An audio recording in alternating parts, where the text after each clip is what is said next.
The first thing that we look at is what is the overall process to defense. We'll return to this chain again in a bit when we examine defense mechanisms, but for now, we're interested in the overall picture. As you can see on the slide, there are 5 main stages that go into defending yourself. In more simple terms, you need to identify where an attacker would hit you from, or your weakest systems that might provide a path to entry. And you need to look at what you can do in order to thwart these attacks. And then you also need to work on assessing your own implementation to ensure that it's bulletproof. So where do you begin? The first step in the chain is assessing your current security state and all your assets. Do you have any unpatched systems or badly trained employees? Have you ever been breached in the past? And if so, how? Answering these questions will help you understand what sort of mistakes you made that made you a victim. You need to develop a pipeline to patch and remediate these issues. You cannot afford to leave any low-hanging fruit for an attacker. All your systems must be protected from at least known issues. I'm going to go out on a limb here and say that simply following these basic guidelines will protect you from 99% of attacks, as most commodity threat actors will lose patience after a few failed attempts. This will also reduce your risk from hacktivists, but not advanced persistent threats. Any dedicated attacker with better funding and focus will not give up this easily. Second, does your firm have any information that might make it a highly valuable target? Do you regularly deal with data that could affect a very large user base? And is any of this data confidential, be it insider plans, information in unreleased products, or could it affect your firm or other firms adversely if it was released?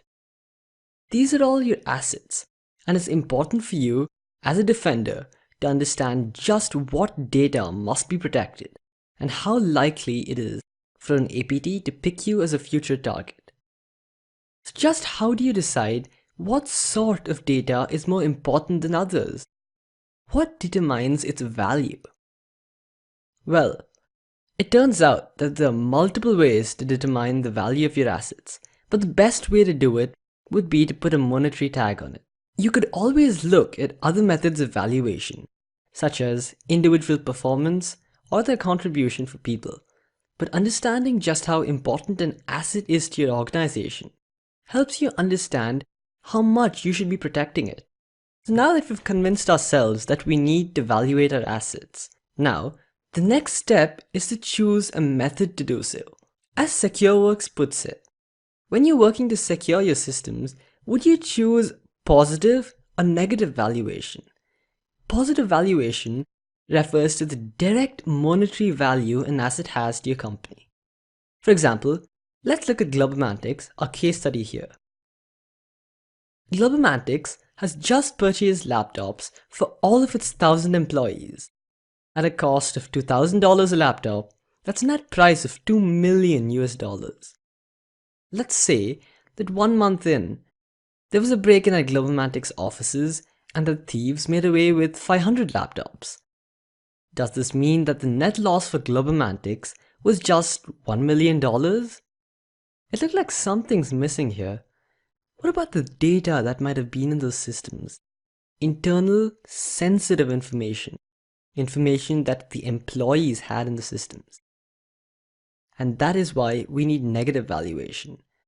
When evaluating the impact of a breach and damage to your assets, negative valuation is the way to go. This is because a successful breach doesn't bring any positives, just losses. And those losses need not just be monetary. How would your customers react if they found out about the breach? Would this cause them to lose confidence in your company? There are multiple other problems. For example, remember that the attack on your network need not always be directed at you.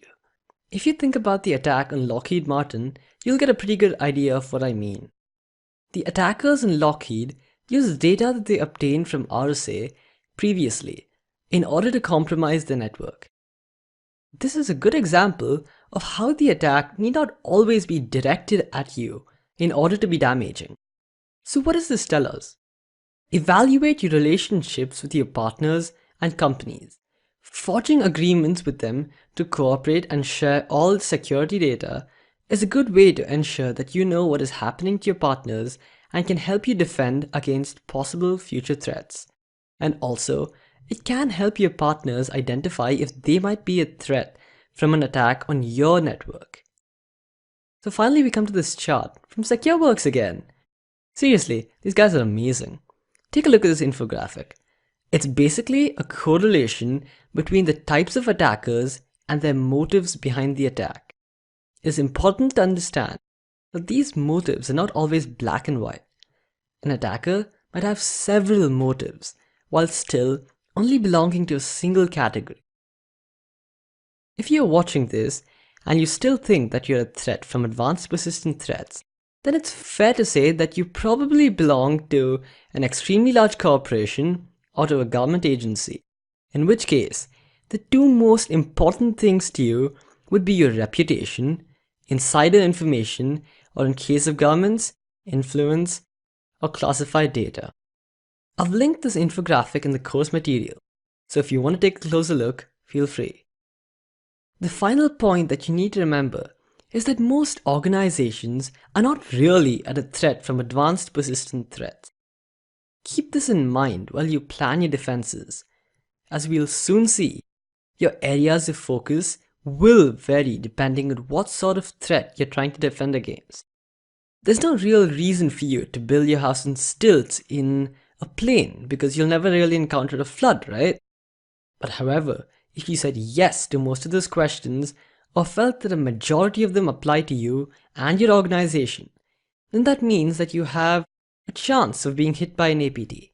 I'm hesitant to say high chance since the odds are still quite low, but your chances are definitely higher than most other organizations. If this is the case, then you need to work on your defenses and you need to also actively test them to ensure that you aren't putting yourself at more risk than is necessary. In the next 3 modules, we'll look at detecting and then defending against advanced persistent threats using global mantics as our example.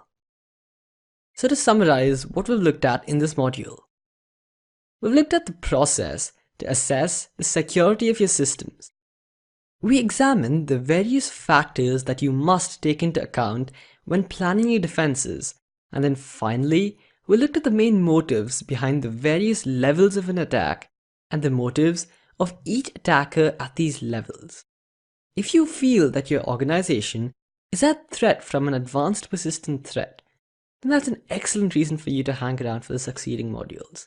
If you don't think that a majority of these apply to you, hang around anyway. Or you might just find other little details, and I really hope you don't, that may indicate that you've already been compromised.